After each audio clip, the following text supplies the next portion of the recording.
historians too, Germany and Austria do not have a separate existence.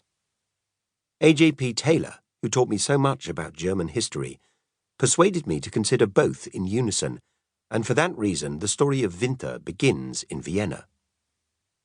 One of our neighbours in Riederau village had a son writing for a newspaper in Vienna. At my request, he rummaged through the archives to find out what the weather was like in Vienna on the final evening of the 1800s. Now I had no excuse for delay. I knew what I wanted to say.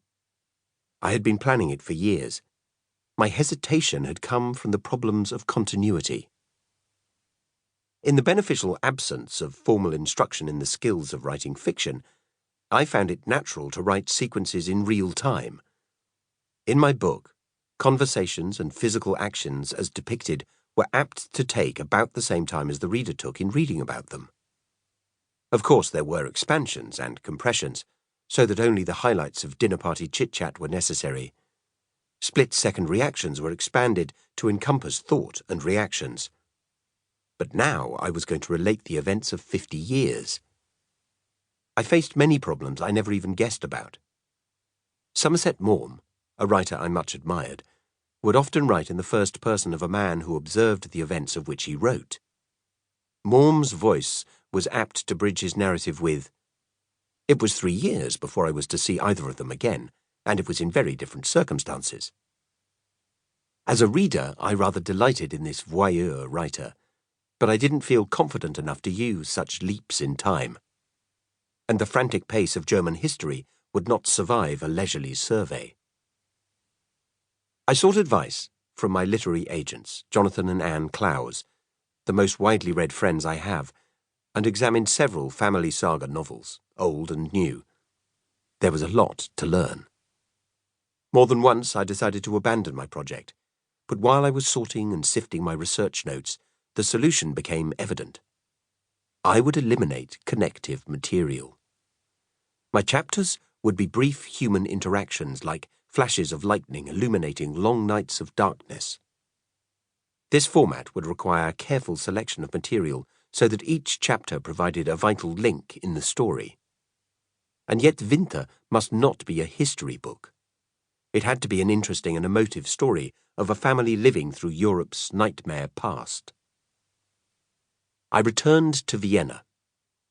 Vienna is a town different to any other that I know.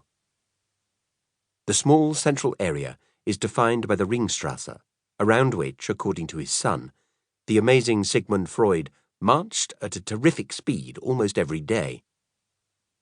Vienna is not so much a town as a spectacle. If you don't want to visit St. Marxer Friedhof, where Mozart's corpse was tossed into a common grave, you can chew on the famous chocolates that bear his name. If you don't like the music of Mahler, what about Franz Lehár? If Klimt is too opulent, what about Schiller? If you don't like the Hotel Sacher, savour your Sachertorte in Demmel's.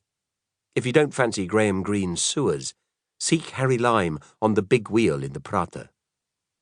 Vienna has something for everyone. From the Wiener Werkstätte to the Wiener Wald. Within the Ringstrasse, there are more churches, historic buildings, restaurants and shops than anyone needs. But the greatest wonders of the city are its magnificent old cafes. So you can see why, for anyone inflicted with insatiable curiosity or easily diverted, Vienna is no place to write books. I chose Munich because that city uniquely links Vienna with Berlin. The inhabitants of these three great German cities view each other with dispassionate superiority. While the mighty Austria-Hungary Empire dominated Europe, Vienna ruled. It was Bismarck and the Prussian armies that in 1870 marched into Paris that displaced Vienna and established Berlin's ascendancy. At the turn of the century, Berlin's music hall comics got guaranteed laughs from jokes that depicted Bavarians and the Viennese as hopeless country bumpkins. But Hitler changed all that. Hitler was an Austrian, and his Nazi party was born in Munich. And when Hitler named that town as the Hauptstadt der Bewegung, capital of the movement,